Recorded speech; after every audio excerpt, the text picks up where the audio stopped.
Welcome back to another technical deep dive here in the debug zone. Today we're tackling a big question and breaking it down with insights from other users. Hopefully this clears up some misconceptions and helps you get the answer you need. So buckle up, stay a little curious, and let's jump right in.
And that's a wrap.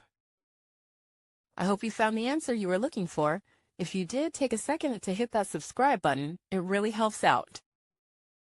And let me know in the comments which solution worked best for you. See you next time in the debug zone.